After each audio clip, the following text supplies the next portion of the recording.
नमस्कार दोस्तों, स्वागत है आपका एक नए वीडियो में। तो आज का जो वीडियो है इसमें हम खास करके दो टॉपिक पे बात करेंगे। और पहला टॉपिक तो ये है कि क्या हम जो रीट पात्रता है, मेंस है या अन्य एग्ज़ाम की एक साथ तैयारी कर सकते हैं या नहीं कर सकते।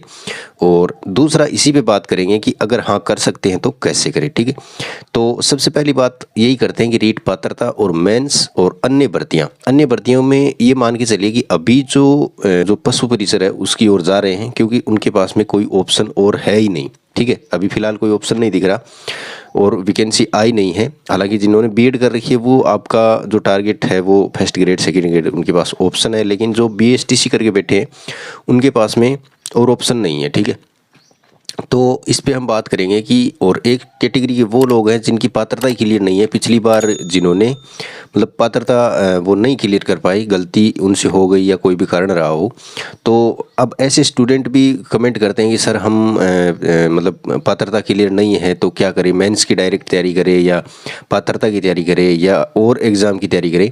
तो देखिए, मैं आपको यही कहूँगा कि आपको अगर शिक्षक बनना है तो आपको है वो अपना लक्ष्य है उसी पे काम करना चाहिए। हाँ, एग्ज़ाम आपको देना है साइड में, ठीक है, फॉर्म भी डालना है, एग्ज़ाम भी देना है, तैयारी भी करनी है, लेकिन आपको मेन तैयारी किसकी करनी है? मेन आपका जो थर्ड ग्रेड है उसी की तैयारी करनी है। जैसे पात्रता वाले स्टूडेंट है तो उनकी जो पात्रता का सिलेबस है और मेन का सिलेबस है उसमें बहुत अंतर है। वैसे अगर पात्रता की तैयारी करके आप मेन की तैयारी करोगे तो आपको निश्चित रूप से फ़ायदा मिलेगा, लेकिन आप पात्रता की तैयारी करके और पशु परिचर की तैयारी करोगे तो आपको बहुत ही कम फ़ायदा मिलेगा। जैसे गणित आपके काम आ जाएगी, जीके में बहुत कम टॉपिक है जो आपके काम आएंगे, है ना।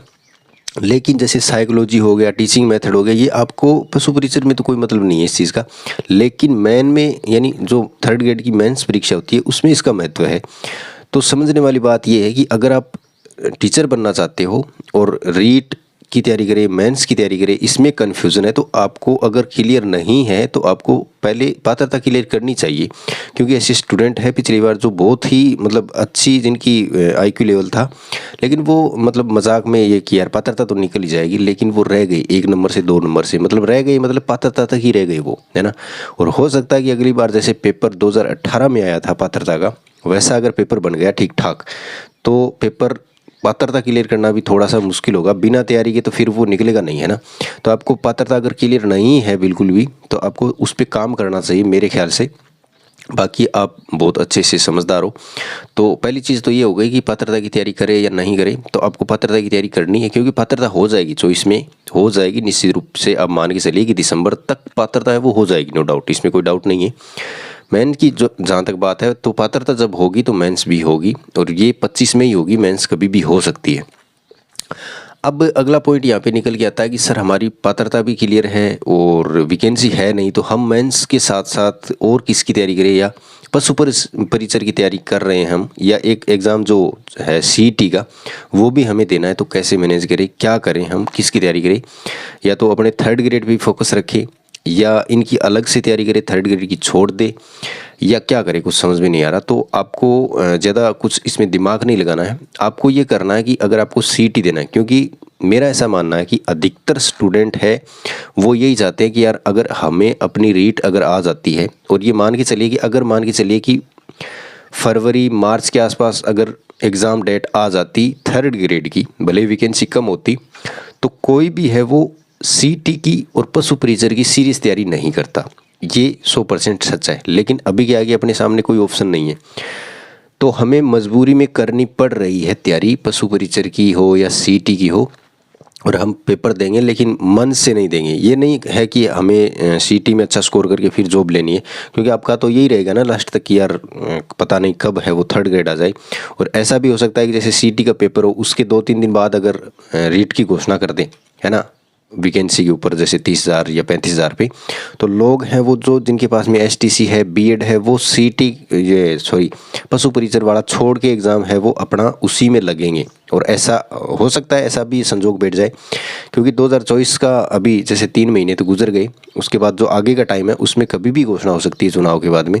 तो घोषणा जब भी होगी, और वैसे भी पशु परिचर का दिसंबर में है, तो मेरा कहने का मतलब, मैंने एक कमेंट में भी रिप्लाई दिया था एक भाई को कि अगर हम तैयारी करते हैं, जैसे सीटी है उसमें तो इंडिया जीके वगैरह थोड़ा अलग है, बाकी अपने जो लेवल फर्स्ट का 3rd ग्रेड का पढ़ लीजिए, है ना, जीके वाला पोर्शन पूरा, गणित पढ़ लीजिए, हिंदी आप उसमें पढ़ लीजिए और इंग्लिश है वो पढ़ लीजिए। यानी लेवल फर्स्ट की अगर आप तैयारी कर रहे हो तो आपका सीटी आराम से निकल जाएगा, इसमें कोई दिक्कत नहीं है, ठीक है। बाकी जो लेवल सेकंड वाले हैं उनको, एसएसटी वाले हैं उनको भी निकल जाएगा, मैथ वगैरह तैयार करनी पड़ेगी, रीजनिंग थोड़ी तैयार करनी पड़ेगी, ठीक है। बाकी करंट अफेयर वगैरह सारा कुछ आपको है वो इधर कवर करना है और उधर भी कवर करना है। और ये सेम चीज़ें आपके पशु परिचर में, यानी सीटी का जो सिलेबस है उसमें पशु परिचर का इंक्लूड है, बस बी पार्ट को छोड़ दीजिए, ठीक है। तो आपको तैयारी किसकी करनी है, सीटी की करो तो आपका पशु परिचर का ए पार्ट है वो अच्छे से तैयार हो जाएगा, ठीक है।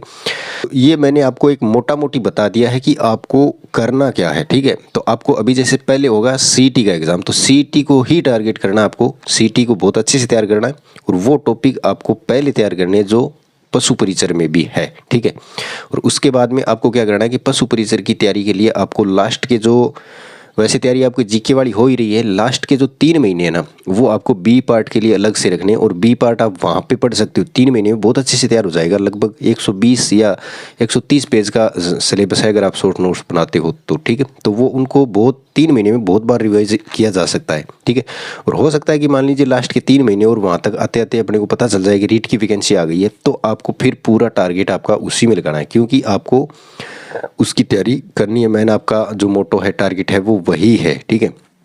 तो इस प्रकार से आप अपनी है वो रणनीति बनाए कि मैं मैटर तैयार करूं, मैं टॉपिक तैयार करूं, तो ऐसे टॉपिक तैयार करूं कि मतलब रीट में वो टॉपिक है ही, और उनको मेरे को बाद में जब रीट की वैकेंसी आई तो दोबारा से उनको पढ़ना ना पड़े मेरे को, है ना, रिवीजन ही चलता रहे उनका। तो अगर आप एक अच्छी स्मार्ट सोच के साथ अगर तैयारी करते हो तो बहुत अच्छे से आप जो पशु परिचर की तैयारी कर रहे हैं ना वो बहुत अच्छे से, आप मेंस की तैयारी भी बहुत अच्छे से हो रही है साइड में, जैसे मैथ है ना, आपके ये सारी चीज़ें कवर हो रही है बहुत अच्छे से। बस जैसे ही वैकेंसी आती है तो बस थोड़ा सा आपको इधर होना है फिर, और आपका वो तो रिवीजन चलता ही रहेगा। बाकी जैसे स्कूल सब्जेक्ट है, टीचिंग मेथड है, बस उन पे फिर काम करना है, उसमें खूब टाइम ही मिलेगा अपने को, जैसे 6-7 महीने 10 महीने तक का खूब टाइम मिलेगा। जैसे ही घोषणा होती है, जैसे आज घोषणा होती है तो पी में 10-12 महीने मिल जाएंगे, है ना।